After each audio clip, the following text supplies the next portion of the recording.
For Our Soil's Sake is brought to you by Holistic Management Canada. My hope is to feed our souls by having meaningful conversations with farmers, producers, and experts in agriculture to get a greater understanding of management practices that mitigate climate change, improve water quality, build soil health, and enhance habitat and biodiversity on agricultural landscapes. To give those of us who live in the city a better understanding of how what we consume directly affects our health and the health of the land. My name is Bronwyn Green, and I'll be your host. So for our soil's sake, let's dig right in.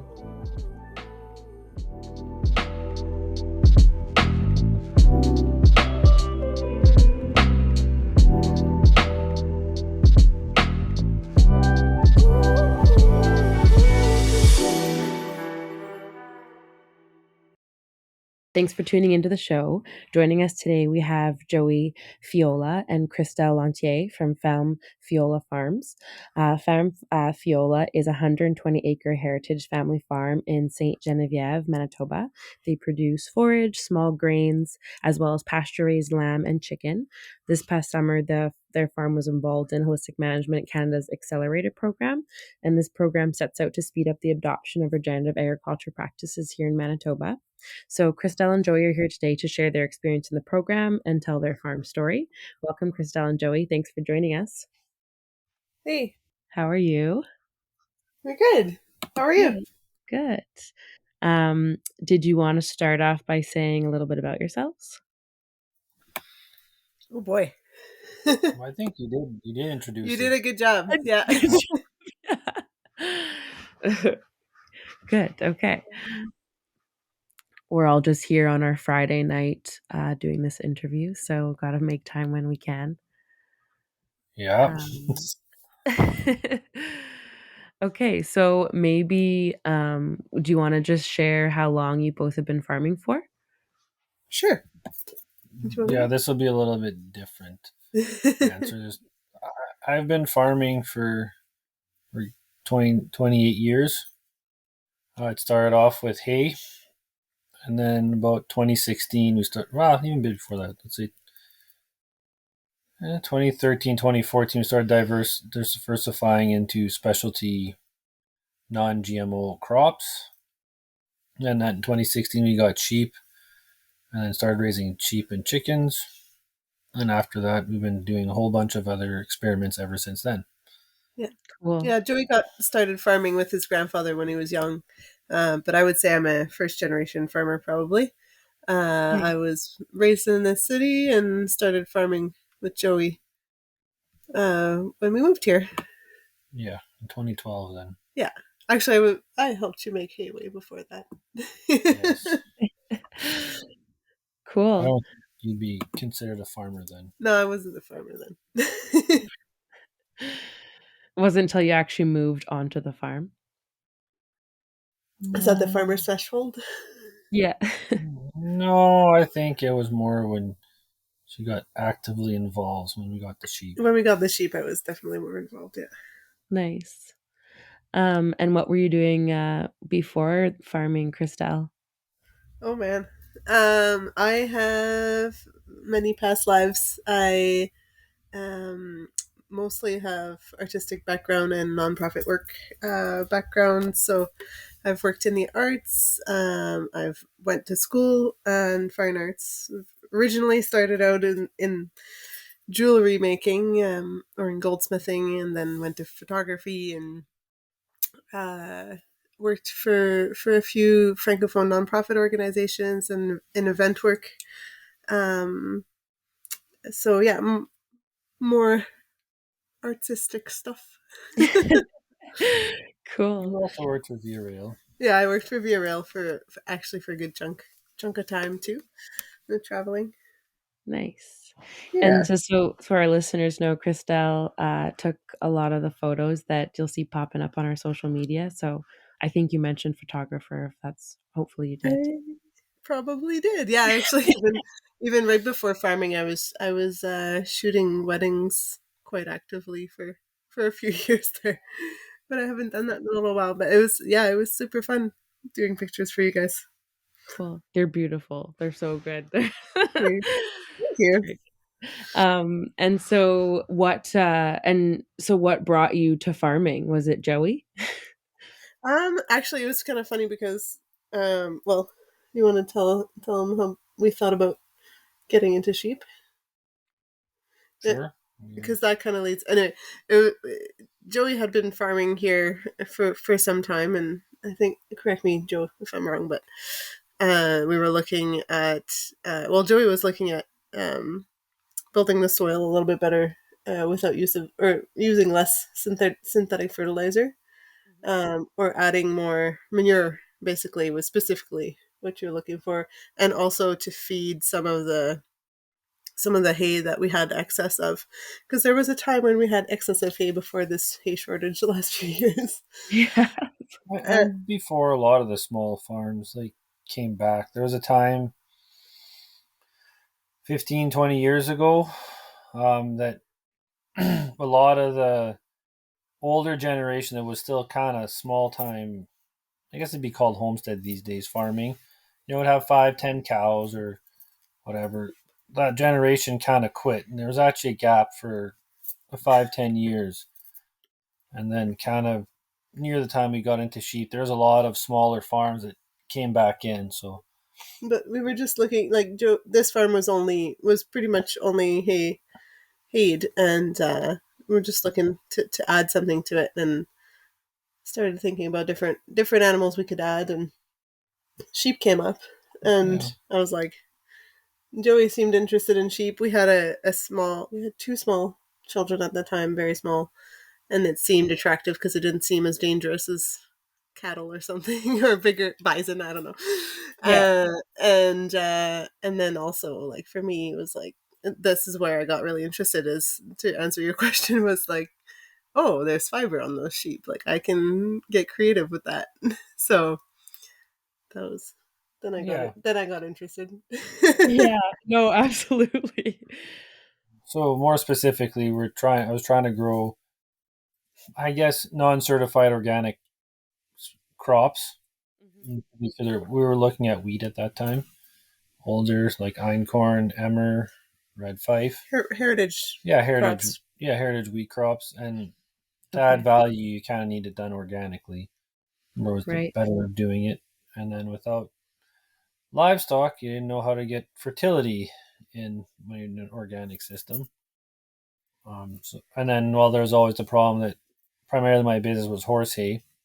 And if you couldn't make horse grade hay, it was really hard to sell, and the money there wasn't much value to it. So we're trying to basically add value to our byproducts. Right. And so right away, you guys got the sheep and started working with the fiber too? Yeah, that was part of the plan from the start.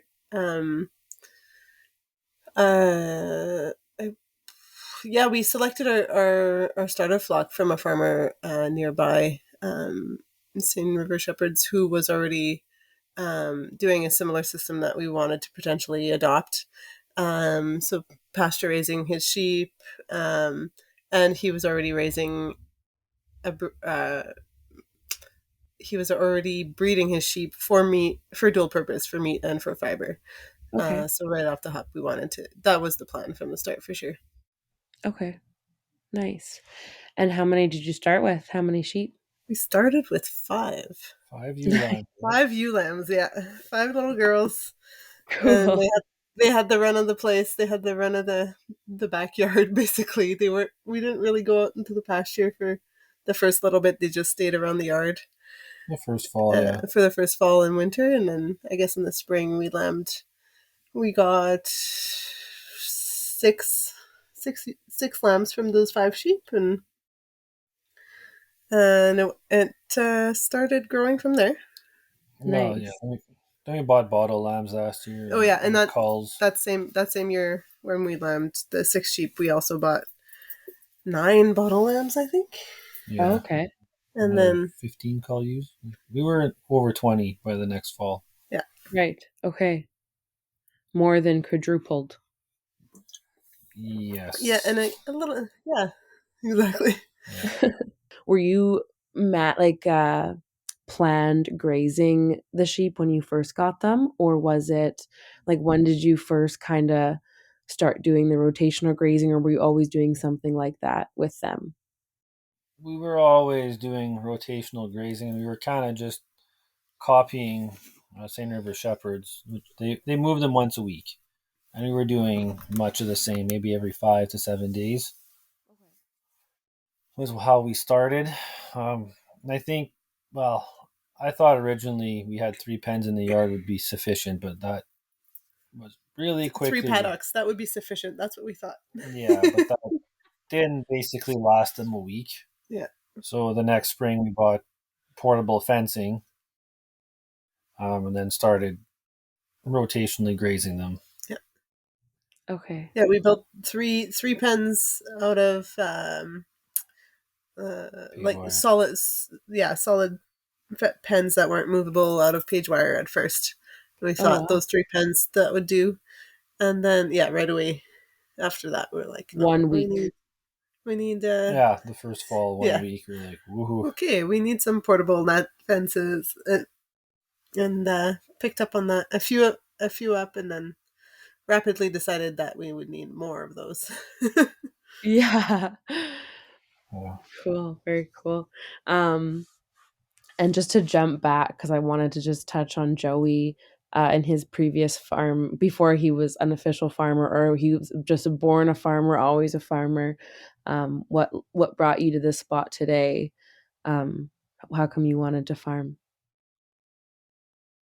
Uh, well, I guess I half grew up on the farm that we own right now. I went to school in the city during the week, and I came back on weekends to the country, which at that point my grandfather had retired from farming, um, and just was interested in agriculture. I used to go help my great uncle make hay on his retired dairy farm, and then once my grandfather saw I had an interest, we started making hay. So I think I've always been farming. It was actually my summer job in high school. I also worked for a farmer in the area, making hay, an export hay farmer. So I kind of was always in agriculture. Um, Then you went to yeah. university. I actually, even right out of high school, I took a diploma in agriculture at the University of Manitoba, and then I worked for the municipalities doing their um, right of way weed control. Okay, Well, that was later. Yeah. nice. So Oh, you've always done it. You enjoy it. yeah. Yes, I still enjoy it because we're still doing it. Yeah, right. Um, what would either of you say your favorite thing about farming is? I think it's a diversity and the challenge. That's what I would think is my favorite. And I'm talking diversity of tasks and challenges, right? Like no 2 years are alike. You're never gonna be able to do the same thing on the calendar date. It's always changing, which can also be, I guess, a frustration of farming. But Right, it's definitely part of it is that it's ever changing and you're outside. But yeah, that'd be probably my favorite part of it. Yeah, right, I think you enjoy the problem solving of it as well. Yes. Like, yeah, Joy likes those kinds of challenges. I also like that. Like, there, yeah, everything is you do a little bit of everything, and you're not just doing paperwork. You're not just doing chores. You're not just doing physical labor. You're doing a bit of everything, and being outside. For me, being in nature um, is a big part of it, and it's kind of I think why we're farming regeneratively too is because I want to keep that nature as strong and as alive and vibrant as we can. So working with it and working with the elements and not trying to change it for us, but working with what's given to us and making that happen. I just like being outside. My favorite part is just actually just sitting in the pasture with my sheep and looking at the bugs or the birds or the or the fleeces or the that's my favorite part. Yeah. You guys can't see me right now, I just have a huge smile. I'm like, "That's so great." Yeah, that's wonderful. But just to note, she didn't say moving the rotate or the Moving the planned fence every day, grazing. that's Yeah, not my no, favorite, but that it's has like nothing to do with that's that. that's the means to the end. Yes. Yeah, absolutely. She's glad to leave that to others. Joey, what's your favorite part about farming, that stuff? No, but you like problem solving. I'm with you with that. I like to be challenged and to be able to use my brain to kind of come up with a solution. It's rewarding. Yeah, yeah, that is. And then, I mean, there's always something else to learn, right? Or to do. Or it's yeah, and I do, despite non the untimely breakdowns of equipment. I actually enjoy doing mechanical repair. I like fixing things. I like the reward of taking something that wasn't working or wasn't working well and getting it working well. When it happens before a thunderstorm and you're trying to pick up, hey, maybe that's not as enjoyable, but it's I do like fixing things. Then I think I would put including buildings. Yeah. So Comes along with running and operating a farm. That would be helpful to want to do that. yeah, yeah, it makes it more pleasant because if you didn't like it, Yeah. it'd be kind of Um, miserable. yeah. Do do both of you have off-farm jobs, or do you both work on the farm completely? How Yeah. does that work? Um, I work full time off farm in Okay. addition to farming. I spend all my holidays. Luckily, where I work, they're very flexible. So I take my holidays for the big farming operations. So part of lambing, although Christelle handles a good part of that.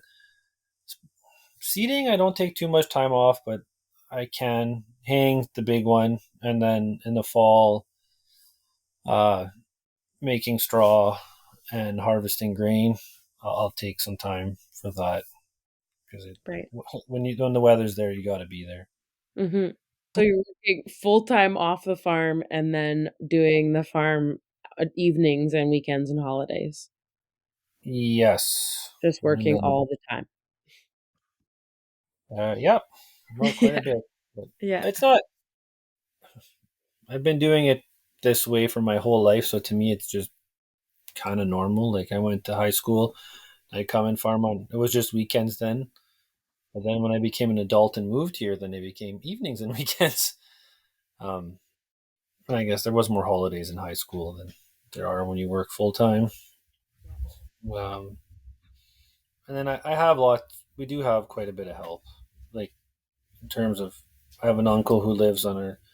I have a second yard. He lives in the house and helps me. Christelle has helped out a lot since we got the sheep. She does a lot of the sheep management and helps a lot of rotational grazing or planned grazing, or what? Well, I guess what's now evolved to planned grazing.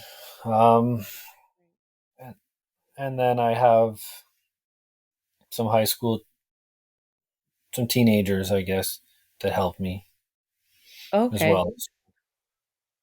Like Do we they come do, on a regular basis, or they kinda, like, brought on for certain projects? yeah, yeah. They do both, but they are here every weekend. I think every Saturday, definitely from May to like mid November. They're here. There's someone helping me. I would say every Saturday, or like maybe less than one or two. Mhm. And then from there, it all really depends. Like when I'm making hay, it's almost somebody's here every day, especially as when the more they get trained, the more they're here. Mhm. So I don't know if you want Christelle's back. Do you want to circle back to is she farming full time or what else she's doing? Yeah, yeah, so I'll just ask Christelle the same question if she farms full-time or if you have another job off farm? Yeah, I guess I would say I'm full time on the farm. half the year, and then part time the rest of the year. I work for a winter festival in the winter, um, and it kind of gives us just a little bit of extra income, just to float a few things, and it's a little bit slower in the winter on the farm. So then in the summer, so far I've been the last few years. I guess I've been pretty much full time. Yeah. Ever since we got a decent sized sheep flock, More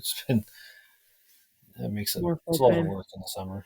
Yeah, and then I'm also like in the summer. I'm also running a lot of markets, just selling uh, wool products and things like that. So it keeps me busy.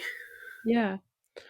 Did do you want to explain to our listeners kind of the process of like someone who just doesn't have any idea that like wool comes from like the like or it's the same thing or yarn or clothing can be made out of the wool that comes from the sheep. Do you want to just explain some of that Yeah, and yeah. how Well, it goes from farming to them to having that byproduct of it? hmm we were interested in starting it with sheep because of the multiple things that you can get from them, and just kind of the idea nose to tail usage of an animal, and kind of respecting that gift of an animal, and using everything that you can from it. So we actually, when we harvest lamb, actually save the hides, save the fat. I tan the hides as well, and we've actually developed like a balm from the tallow. The tallow is like the fat from the sheep, and then doing a lot of education with our clients. Our lamb that we sell is either whole or halves. So teaching them how to use all the cuts, and then they also get like the organ meats and the bones. So giving them broth recipes, and just teaching just a little bit of education for those who don't know how, and trying to include that in there. Right. And then the sheep flock gives us wool every year. So the ewes, our breeding ewes that we keep all the full time, we have to shear them once a year, and sheep have to be shorn. Their fleece does not shed, and our breed. There are a few breeds of sheep that shed, but our breed does not shed. And they do need to be shorn once a year, if not twice a year. Um, and it's basically a haircut. It's just a razor, and we hire a professional shearer. I would love to learn how to shear, but it's its own profession in its own right. And our shears that we use are amazing, and I wouldn't take their job away from them because they're amazing. It takes some skill and knowledge to know how to handle a sheep properly, keep them comfortable, and do it quickly enough that they're not uncomfortable. So Right. yeah, we get the sheep shorn, and then we have to skirt the fleeces. So skirting the fleeces is removing any dung tags or vegetable matter. So any bits of hay, any burrs, any poop and stuff off the fleece, and then we can pack it up and get it processed at whichever mill we want, or hand process it, or sell it raw. Some of our fleeces actually won um, prizes this year at the Manitoba Fiber Festival for their quality. Oh, So we're wow. really, yeah. So we're really like, Congratulations. thank you. So we really take care in like selecting for like a a lamb or a sheep that can do it all, which is not, we're not asking much. Yeah. That's very cool. I love that concept of, tail to nose or nose to tail.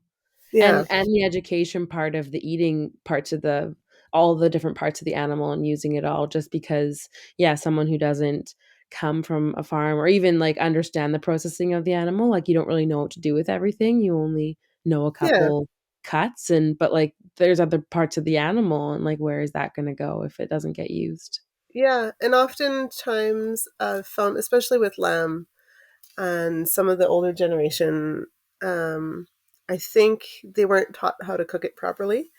And a lot of them will say, "Oh, I don't like lamb. It tastes like old wool or something like that." And um, I I've maybe only had that experience once. I think when we lamb, we really like it. It's all about how how you do it, and how you season it and all that, and then how it's raised too. Actually, like the way we feed our sheep, we end up tasting really good. Like Yeah, they that do. does make a huge difference.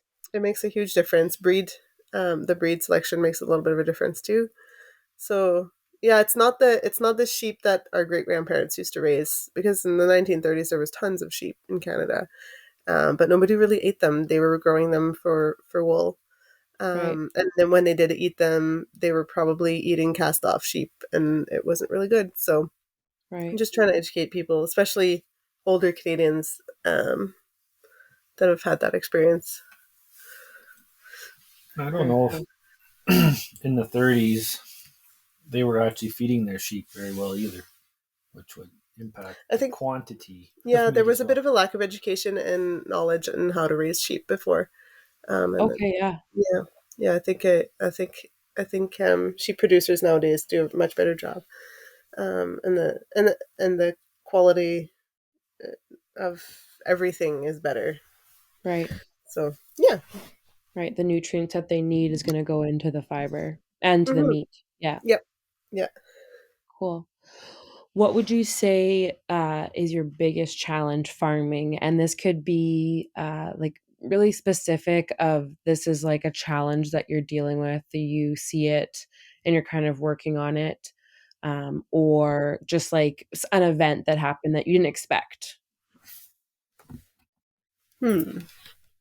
Well, to answer maybe in both style, definitely time is the biggest challenge we have in farming. Is Yeah. um, having the time, whether you take it globally over a year or seasonally. Like it's really hard to harvest crops, maintain your grazing, and spend time with your family. That's I think that would even go like we are set up to for me to work off farm, but if I wasn't working off farm a different setup, I think we still have that challenge. Um, because during those busy seasons, I'm basically home all day, anyways. Um, and I probably the other biggest challenge is either profitability or cash flow. Not sure which one would be, Which one comes first? yeah, which one comes first, but um, it why I maintain an off farm job is that I'm not sure if we grew the farm, if it would be profitable enough to sustain our family Yeah. and close to our current lifestyle. I Yeah, think that'd be the two those are great biggest. answers. Yeah. I think that'd be like the challenges in that way. In amongst that, there's tons of little technical challenges. But I think everybody has them, Mm. and there's so much information, and I think those are a little bit easier to overcome. Yeah. I do think time is the biggest one, because yeah, if you want to do things a certain way, it ends up taking more time, and yeah, Absolutely. tricky. Yeah. It's like the things that you would do, or I'm gonna ask you guys a pipe dream question later about having endless money and time. And that's what you 2 said is Yeah, our big challenges, and yeah, it's that you can wanna do things the right way, or like you have an idea of the way it could be, but then it's just the time. yeah, Mhm. but it also ties back into money. Like I guess you got unlimited money. We can get there when you to that question. When you get to that question, we'll get there. Well, we can ask the question right now. All right. Well, if you like, What would either of you do with unlimited money, time, and resources to improve your farm? Or what would you do to your farm? Not necessarily have to improve it, just what would you do Well, something different? yeah. Well, I think we would definitely set up a lot more permanent grazing infrastructure. Better water system. Yeah, Not and hauling water buckets in the winter would be nice. we don't haul that much more. I don't know if that one would change. I guess in a dreamland, I guess in addition to having power for electric fence and a pasture water line, we could also have electricity brought into the field. Electricity would be nice. Um, Yeah. but that might be, but in more of a functional and practical approach, probably just general better facility and equipment as a whole. So Yeah. Maybe a sheep handling system. yeah, to get more specific, like we've been working on it ever since probably 2017, 2018 on getting more permanent fencing in. We're getting there, but we still got a long ways to go. Right. Like we would love to have the perimeter would be step number one. And after that, I think we've come up with a concept where our farm is half a mile deep and maybe something like 1,200 feet wide or something like that. We would have strips like split up in 300-foot increments. That way, uh, it'd be much easier to split up and much more flexible to split up. But yet, we our goal is to make hay and graze the same spot every year.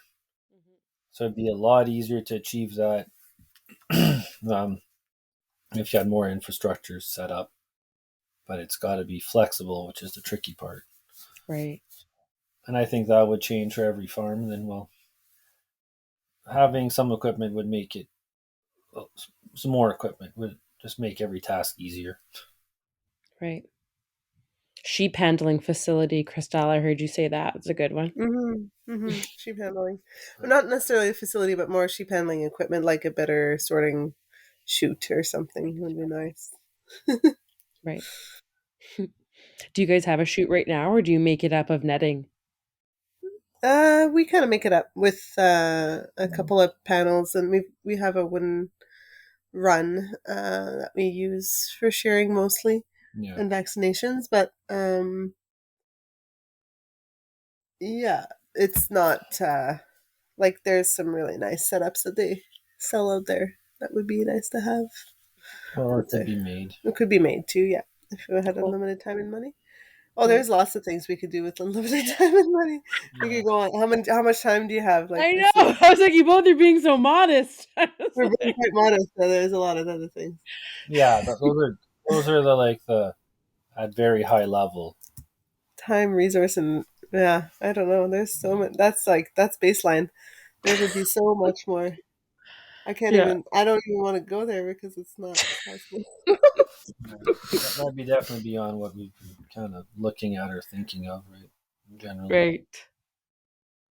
I'm probably just like, yeah, I don't know. Okay. Jumping back into the my little questionnaire about the regenerative project. When did you two hear about holistic management or the concept of regenerative farming? Yeah. I think it'd be again a different answer. Like I've probably been more closely looking at it for about 3 years, but we've probably been practicing some parts of regenerative farming. Intuitively, I think. Yeah, intuitively, like Nice. or maybe like they're like rotational grazing. It is something that like the province, the university, it's actually very well known. Like it's definitely a standard good practice. It's well known out there. I don't know about all these other planned grazing and different varieties of intensive grazing and mob grazing and all that. I don't know.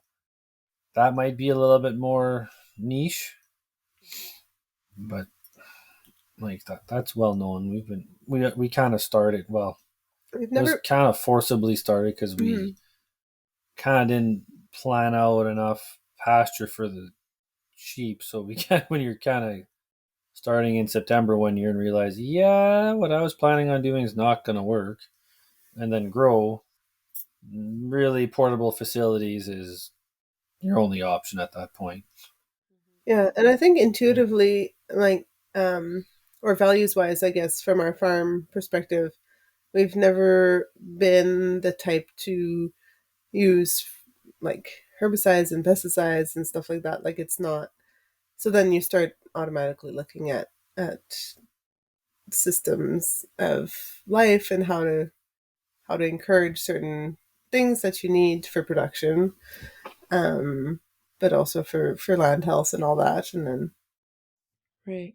just you fall into, like, yeah, it just, things start clicking and making sense. And Absolutely. Yeah.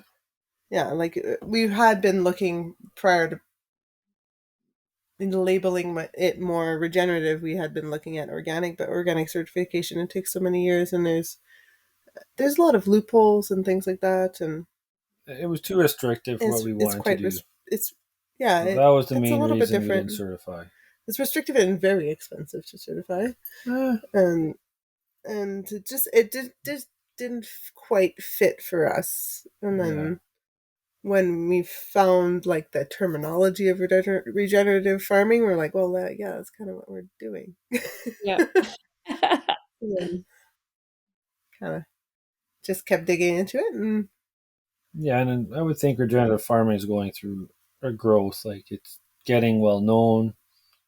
Um, the government's supporting it. Seeing more institutions like the provincial government, federal government, definitely like they're it's noticing. yeah, it's getting the attention. General Mills is noticing, and other large corporate players. So it's becoming more mainstream, and it's going through its period of growth, right? Yep. And I think with it being so flexible, it's a little bit easier to be more inclusive. Like anybody from a whatever, however, what you want to describe as a small homestead to any large industrial farm or commercial operation can be doing regenerative practices, Yeah. and Totally. it's all inclusive, right? And it's not, you don't need a certain time period, so you don't need rule books, don't need to be honest, what prevent us from going to organic is that we wanted to rotate our organic acres, grain acres with the hayland, and that was just not allowed. Like they just wanted, like, if you have a plot of land, and they kind of also wanted it to be, you couldn't do 10 acres of the 60 acres. You had to do the whole 60. Like, it's kind of by legal boundary, kind of how I understood it. So it just was like, well, that for that reason, I'm not interested anymore. Yeah. Super limiting. Hmm. Yeah, and Okay. complicated, and like I don't think the other part to it. I don't think the premium justified the effort. Right. Makes sense. At the end of the day, where I'm not sure if there's really a premium for regenerative, but it's I don't definitely think not yet. no, and I don't know. not that not that's like why we're doing it either. No, no, but it I mean, you do have to balance economics. It has to be part of the equation of your decisions. You can't. Sometimes economics doesn't have to be the primary motivating factor, but it has to be a part of your decision. I mean, if you're making decisions, you neglect economics, I'm not sure you'd be in business very long, or you'd be leaving a lot out on the table, at least, I would say. Right. Yeah. How come you guys applied for the Regenerative Accelerator program?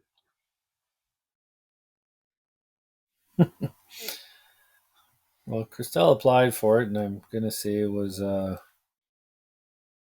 looked like it fit what our needs were at the time.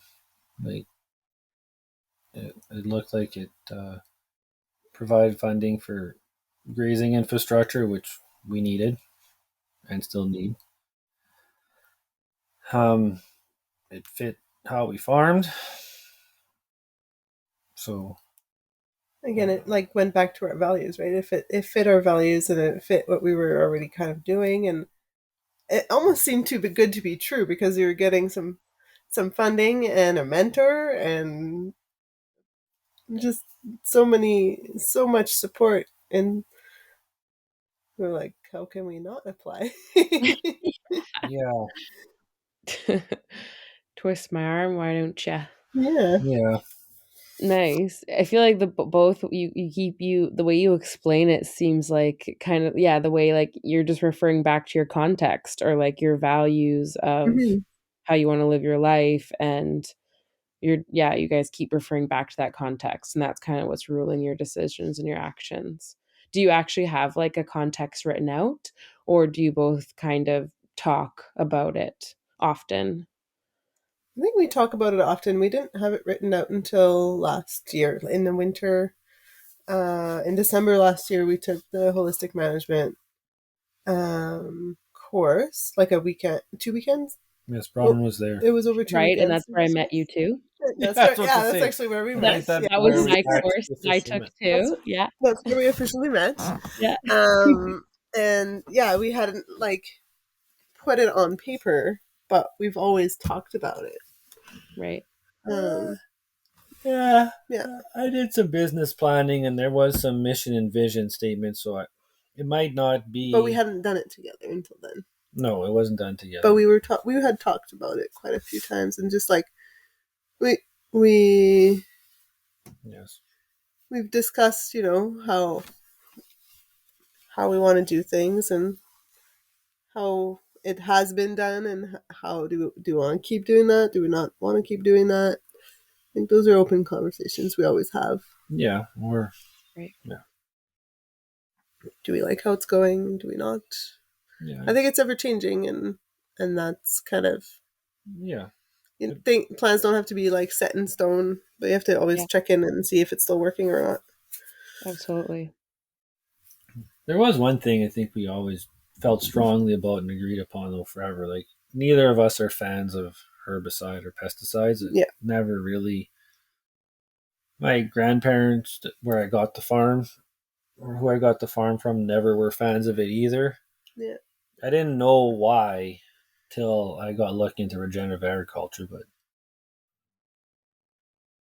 well, I mean the one why thing was it's not natural. It's not occurring in nature. So that I think when you worked for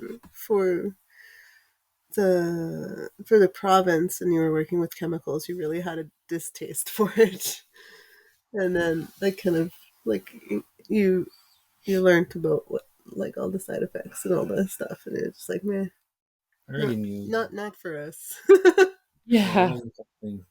Yeah, It wasn't a pleasant experience dealing with poisons. No. no. I mean, No. when it comes to insecticides, when you have to get your blood levels checked for how much, it, trying to think of the actual insecticide or pesticide levels you have in your bloodstream, maybe that's when you should be one like that'd be a good time. I'd be questioning why I'm doing it. Yeah, that is freaky. Yeah, like I mean, so definitely like the insecticides are much more prone to being poisonous to humans because they attack an insect's or they act on insects' nervous system, much like some of humans' nervous system work. And like when you took your licensing for a pesticide applicator's license, that included insecticides and herbicides, and like it really didn't make me ever want to apply insecticides. Thanks. Like when it's like, oh, you have to get your chlorinase levels tested, frequently. Yeah, no, like that was No enough of a thanks. deterrent. Yeah, no, Yeah, thank you. no, that's so creepy. But like a lot of people in that room just seem to accept that, like, oh, good, you're looking after me. It's like, yeah, okay, if that's the way you Mhm. want to take it. But Yeah. anyways, that's so that'd probably be the only one thing that was kind of, but I don't think it was written. We just didn't do. Right. Okay. What was the project that you implemented with the grant money from the accelerator program? What was the project and how do you think it will improve the landscape or just the whole that you guys are managing? Our project was pretty simple. It was to extend our grazing. Um, but in that, we did a few things. Okay. Yeah. Like extend your grazing period, like the amount of time they can graze for?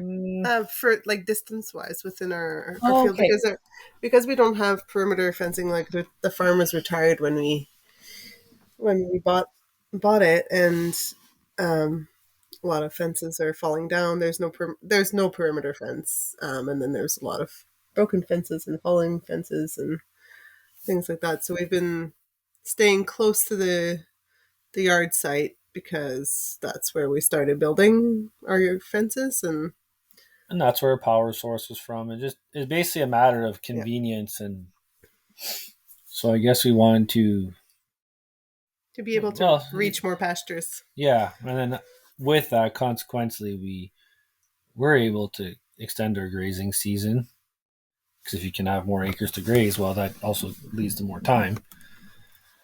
Right. Um, but I guess this year also, like, I mean, it was great. We did implement, so specifically in the project, we built 1,600 feet of perimeter fence, and we put together a pasture water line as well as a bunch of other little things to help improve our grazing. We got a new fencer with a remote, which was, I thought, was kind of ridiculous when we first bought the remote. But I was like, what the heck? It's not really costing us anything directly. But it saves so much time. It is one of those little things that once you got it, you're like, wow, how did I live without it?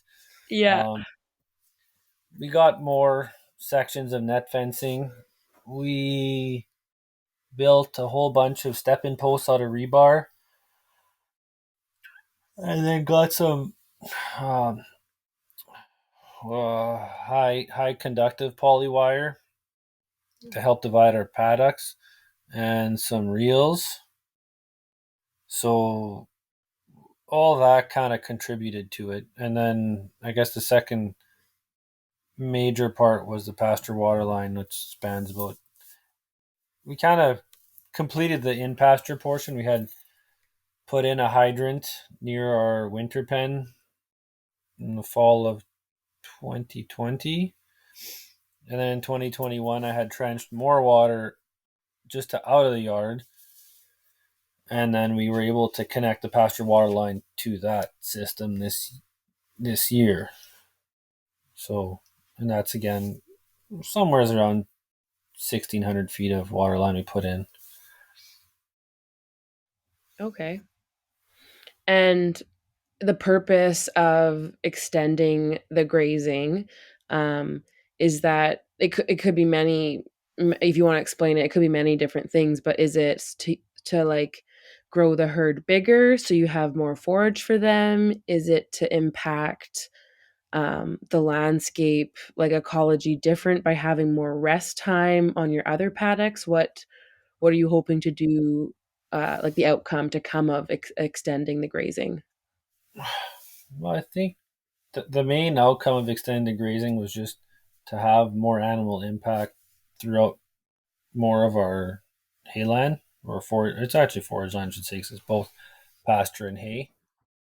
So that was the kind of goal, but the benefits of doing that are, there's many. Like, we were able to stockpile graze this year and even to next spring, because now we've had more acres we can go over with pasturing, so you don't have. I mean, it extends your rest period, so that was one way of doing it. Um, there's more animal impacts will positively impact the biology of your soil, um, and then yeah, it could sustain more animals as well, which. We could But definitely grow we are growing our flock this year slightly, yeah, but and but we were just able to give more rest to the paddocks that we were grazing before, and in return we were able to graze way more yeah, and longer. So it yeah. was just really good. This Right. year it kind of worked out good too. Like, we were the previous 5 years till 2020, we were probably getting more and more into drought versus this year we were Okay. on the side of wet. So we had really, really good forage growth. Like it was actually probably slightly above normal growth, but I think in combination with the grazing that we've impacted over the 5 years, like we had significant amounts of forage this year. Like we've grazed some places 3 times, and yeah, and like every time it was well above your knee, like of of And forages. there's So lots left over too. We didn't yeah, stay there very long. yeah, we've kind of Nice. added the practice. I think 3 years ago, we just started leaving more litter behind, and that had a lot of positive impacts. You see a huge difference. Yeah, so instead of grazing right down to 2-3 inches, we're probably more in the 6 to 8 Yeah. and even a foot. Okay. This year we were able to also leave a lot more behind because when you've got lots of forage, it's you kind of make your plan and get your move together so you do leave some behind because your planned grazing would probably be more for closer to drought conditions or drier. So if you're wet, then it's a year to build up, basically. Right. Take that opportunity. Yeah. The whole grass is growing fast, so move fast. Yeah. Yes, exactly. So then you'd end up being um, leaving a lot behind if you're moving fast. And But then, in the past, we would have probably stayed there longer. yes. But one thing that really hit home this year is it's never wasted, right? You'll even if you leave it behind, it's either going to compost and add to your soil, or it's going to encourage, like, even those few nibbles will encourage the roots to dig deeper, and um, there's just so many benefits. So yeah, advantage is you're just planning for the future and you'll see that Mhm. come back in a few Exactly. years. Yeah. Yeah. Yeah. And even if you went by quickly and a week later the rain stops, nothing's preventing you from coming back again to that spot after giving the appropriate amount of rest, right? Mhm. So you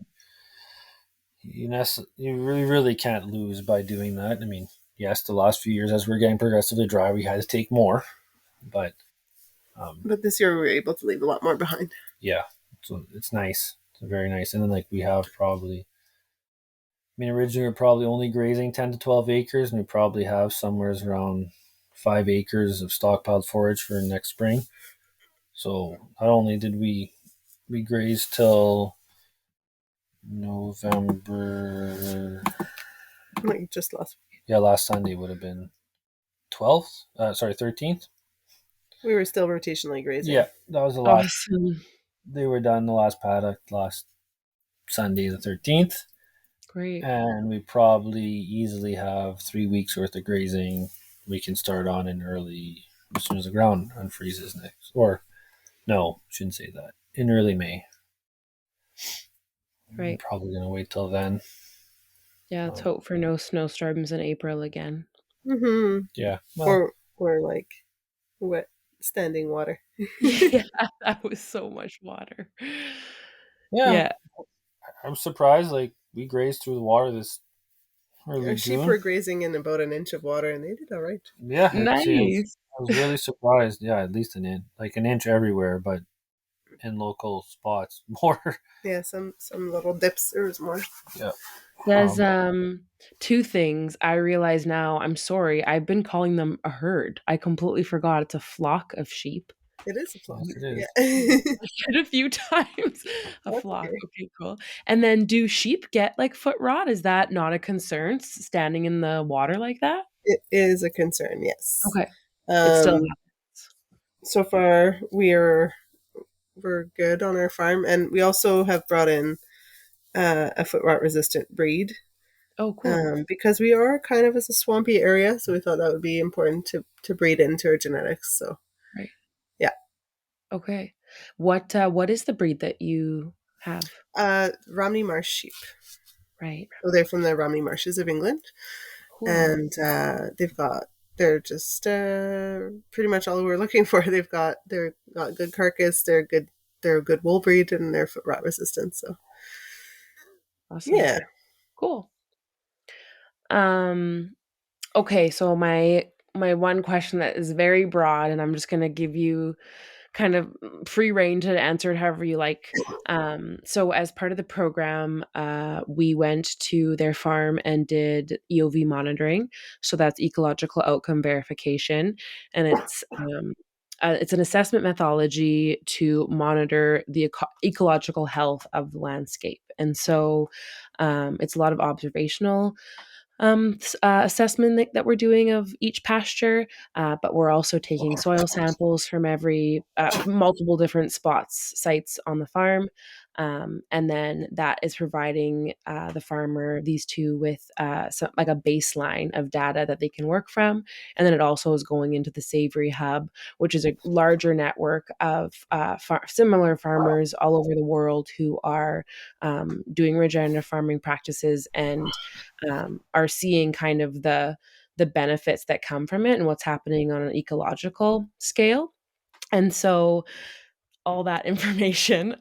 So we did the monitoring, and what's coming back from a lot of the farms is probably the lowest scoring thing of the ecosystem processes is community dynamic. So out of the 4 different processes that we're monitoring their water cycle, the mineral cycle, the energy flow, and then the community dynamic. So the community dynamic is like the ever evolving relationships and diversity in an ecosystem. So that's from the bugs in the soil to the plants to the insects on top of the soil, animals, and then the humans in the ecosystem as well. So the farmers and the consumers and all of us, and how those relationships all interact. And so community dynamic, when we're monitoring, when we're scoring it lower, that's specifically talking about the diversity of the species that each farm has, like the plant species.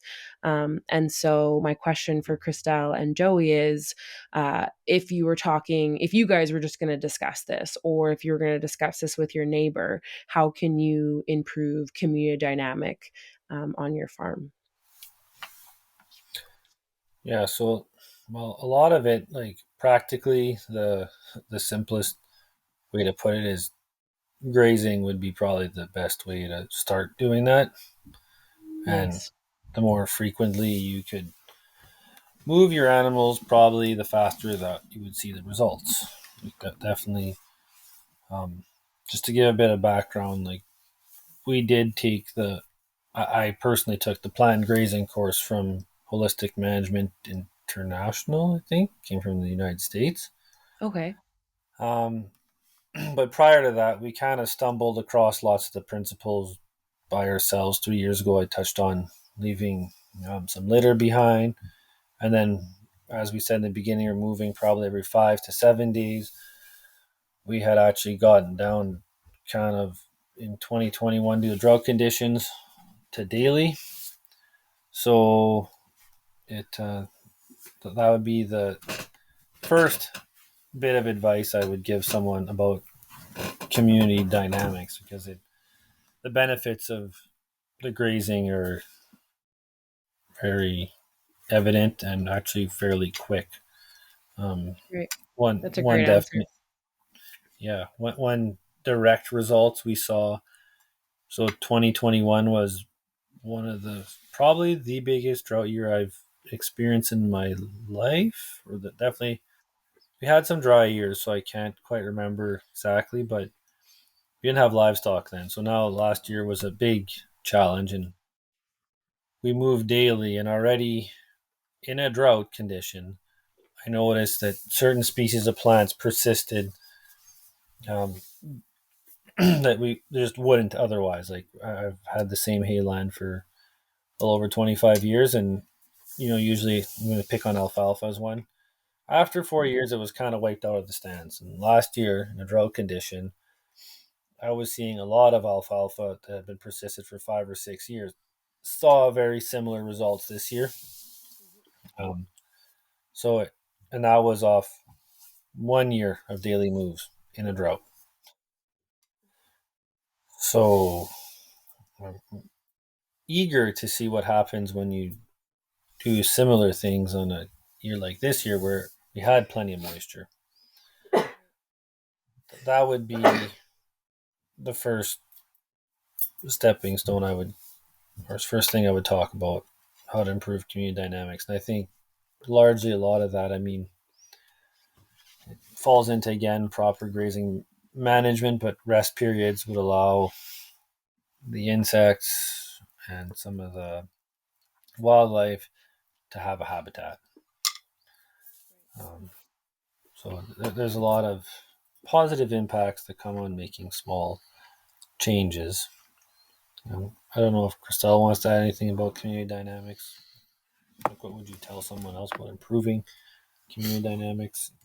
Yeah, I actually had the pleasure of taking the EOV monitor training as Right. well this year, just for getting to know holistic management, and then being introduced to that. I It was interesting because I took the course before Bronwyn came to monitor our land, so I had a little bit of an idea of what to expect, and then um,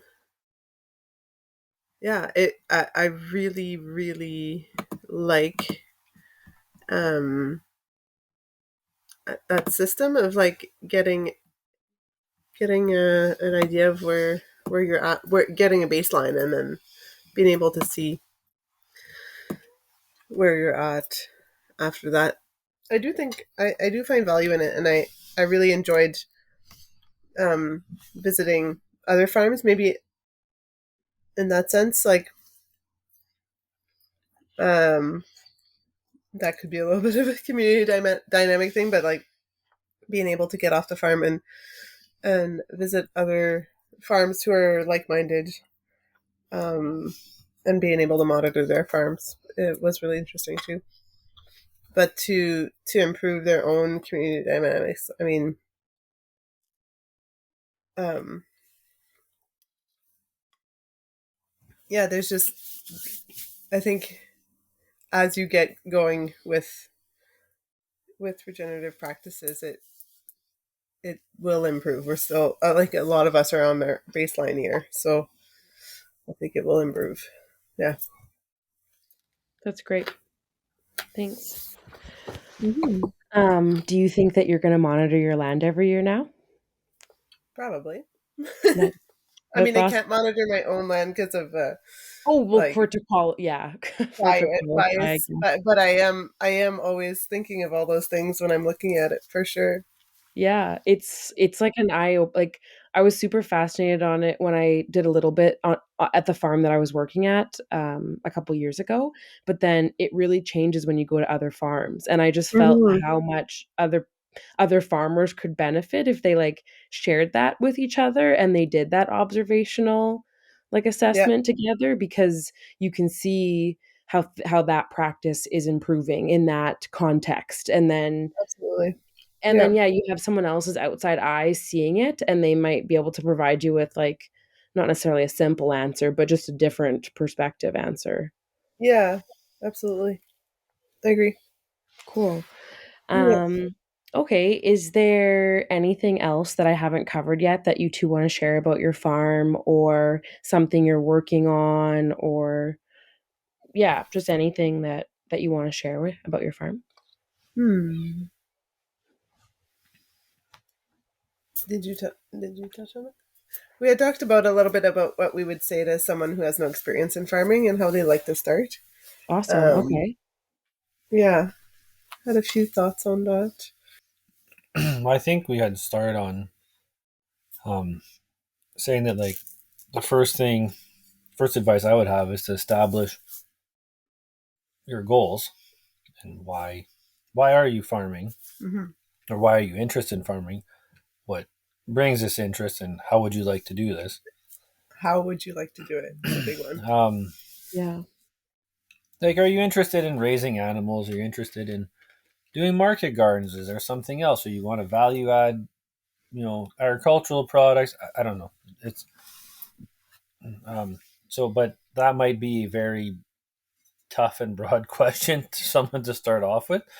So I think it'd be at least, well, now with the world of YouTube, you could look at different styles of farms online without having to go very far. And then I would suggest once you know kind of what area you want to go to. So let's just say you want to go raise cows in a managed grazing system, then find farms that to go volunteer at or at the Young Agrarian Program, or just get some exposure to those farms in some way.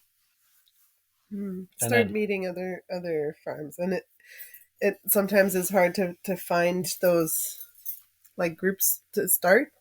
But if you can start with one or two groups and then ask about other groups that you may be able to meet, but definitely talk with other like-minded people that you might think that are farming in the way that you might want to do, and then see what works for you. And do you like how that's being done, or do you not like? Would you do that? Would you not do that? Um, and start taking notes on what you might want to do, what you like about certain farms, what you maybe don't want necessarily do, or what's not for you. Um, but definitely, it starts with like trying to get into that community. And it's just the more you ask questions or try and reach out to other farmers, better, I think. yeah. And then from there, like that has to be done within your context, right? Like a way you'd approach it if you're an 18-year-old or a 40-year-old or a 60-year-old might be a little different, and just in different circumstances altogether, right? So, but yeah, that's probably been the biggest thing that's come across my mind. Like I kind of fell into farming in Saint Genevieve because, well, that's where I had an opportunity to farm in the way I did. But now in the last couple of years, as I've gone out and seen more farms and seen other things, like, oh, I kind of wish I could have experienced this in a little bit of a different way, right? Certain people that I've talked to, like, they went across Canada visiting different farms to see where they'd want to farm. Like, that'd be a great exercise if you can fit it into your context, right? And it's like, oh, I never thought of that. Not that I mind farming where I am, but I think that if you're really dead set on being a first generation farmer or starting off or whatever, probably picking the place that's most conducive to your kind of farming, including market conditions, probably would make that a lot easier than starting with what you got and trying to adapt to it. But Right. that's just a thought. I mean, again, everybody, that's why I use the context, because everybody's context different. Would you move to BC if you had a perfect opportunity to farm here? I don't know if that'd be the best way about it, but at least you'd have an option or something to compare to, right? Right. I really like how you say do some like either whether it's research or just like thinking about what they want to do. Like it's one thing to have like a passion for agriculture and want to be involved, but it's like kind of narrowing down a little bit more specific about what does that mean? Like what kind of farming? It's so broad, and then once you figure out what kind, then it's like okay, where's the most conducive place to do this? Or yeah, where can you yeah, and just trying it and seeing if it works, and if it doesn't, like replanning. And if somebody else is if others are doing it in the area that you're looking at, is it working well, or is it Yeah, not working well? totally. Yeah. Yeah, because sometimes some decisions you make, you kind of just have to stick with them. But much better to learn off somebody else's $10,000. I'd like to do this differently than your own. Yeah, So, absolutely. That was a great answer. but Solid advice. yeah, that's probably the best advice I could. Because I mean, we would love to see more people be in smaller scale agriculture like we are. I think it would actually make the world a better place. It's I getting agree. increasingly more difficult to acquire smaller parts of land too, and every time like a medium-ish or a small piece of land that gets gobbled up by a bigger corporation, I feel like it stings a little because that's something that somebody could have started with, and Absolutely. now it's just bigger. But So I think there'd be opportunity with that, right? Like, I don't know if a larger corporate farm would want to bother with a 5 acre parcel and a quarter that they don't use, and there's buildings there, that are too small for their current needs. That might turn into someone's opportunity, right? Like, there's a yard in a good agricultural area that's not being used. You probably wouldn't need much more than 5 acres to get started if you wanted to. Even a couple acres, it all really depends. Right. So yeah, Seeing where the sorry, go ahead. Sure, yeah, it was just, like, seeing those opportunities, like, because that is happening, and I agree with Crystal, and it's, like, becoming an increasingly worrying thing, but it's kind of like it's happening, so it's like, what are we mhm. gonna do about it, and how can we make it work? Yeah, and like Joy said, if there is like smaller chunks of land where they're not gonna be, yeah, it got bought out by a larger corporation, but they're not going to be using a yard site with a little yard where they can't even turn around their machine, and Mhm. and Yeah. maybe you can rent that out and make it something of your own, and then potentially buy it later. Yeah. Yeah. Buy more of their land Buy back. more of their land. Yeah, Wahaha. exactly. But yeah. Cool. That's good advice. Anything else I you 2 need to wanna add share? anything. Yeah. Anything else we want to add? I don't think so. I I think think that's we it. sure you're gonna have plenty of content. Yeah, you have to Yeah, whittle no, it this down a was little. great. Thank you so much. Yeah. I just wanna wrap it up with one last little thing and just provide the listeners with a resource where they can, like, hear more about you or follow along your journey. You guys have social media, I'm pretty sure, like a Yes. website that they can check out? We have a website. We're on Facebook and Instagram. I would say we're more active on Instagram than The other two platforms, yeah. the other two Mhm. platforms, but Nice. either or. Our website has a contact form if there's anybody that needs to reach out.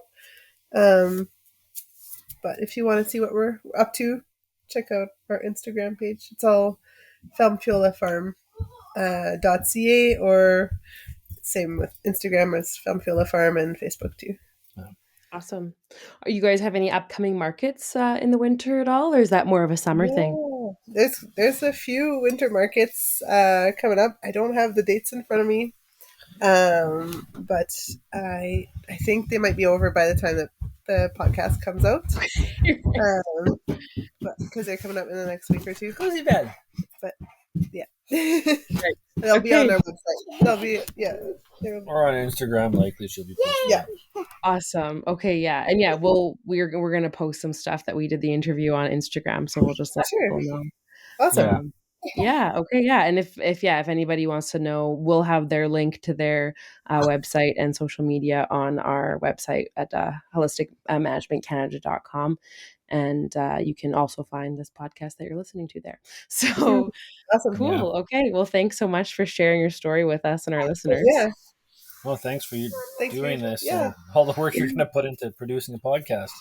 Absolutely, it's a pleasure, I love talking all of this stuff. Yeah. It's great. It's Cool, okay, have a good night. You too. To learn more about holistic management, regenerative farming principles, and the farms in Manitoba that are implementing these practices, check out our Instagram and Facebook page or visit our website at holisticmanagement.ca. And make sure to sign up to our newsletter so we can let you know about all the upcoming events and learning opportunities in your area. If you have any questions or topics you'd like us to discuss in the future on this podcast, please reach out. I'd love to hear from you. For our soil's sake, thanks for listening in, everyone.